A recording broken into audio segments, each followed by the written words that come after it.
সম্মিলিত সনাতনী জাগরণ জোটের মুখপাত্র চিন্ময় কৃষ্ণ দাসের জামিন শুনানির দিন এগিয়ে আনতে চট্টগ্রাম আদালতে আবেদন করা হয়েছে। বৃহস্পতিবার সকালে চট্টগ্রাম মহানগর দায়রা জজ সাইফুল ইসলামের আদালতে এই আবেদন করেন সুপ্রিম কোর্ট আইনজীবী রবীন্দ্র ঘোষ। আবেদন মঞ্জুর করলেও স্থানীয় ওকালতনামা না আনা পর্যন্ত শুনানি হবে না বলে জানিয়েছেন আদালত। এর আগে গেল ৩ ডিসেম্বর একই আদালত তার জামিন শুনানির দিন আগামী ২ জানুয়ারি নির্ধারণ করেছিল। এর আগে ২৫ নভেম্বর ঢাকা থেকে জাতীয় পতাকা অবমাননার মামলায় তাকে গ্রেফতার করে রাখা হয়।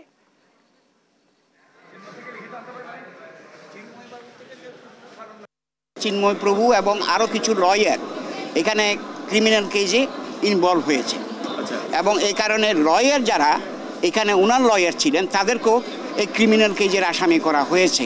গতকালকে এসেছিলাম, গতকালকে শুনানিটা হয় নাই আনফরচুনেটলি। আজকে উনি অ্যাকসেপ্ট করেছেন আমাকে শুনবেন বা আমার লয়ারকে শুনবেন। আমি চাই যে আমার বারে একজন অ্যাডভোকেট আসছেন, ওনাকে আমরা যতটুকু নিরাপত্তা বা সহযোগিতা করা দরকার আমরা দেওয়ার জন্য প্রস্তুত। উনি ওনারভাবে আইনগতভাবে মোকাবেলা করবেন এবং আমরা মনে করি আজকে উনি একটা দরখাস্ত নিয়ে আসছিলেন, তবে ওনার ওকালতনামাটা ছিল সুপ্রিম কোর্ট বারের। তো বিজ্ঞ আদালত বলছে যে এই বারের একটা ওকালতনামা যে কোনো লয়ার দিয়ে আপনি দিলে আমি শুনানি করব, এই কথা বলে ওনাকে আপাতত এই অবস্থায় আছি।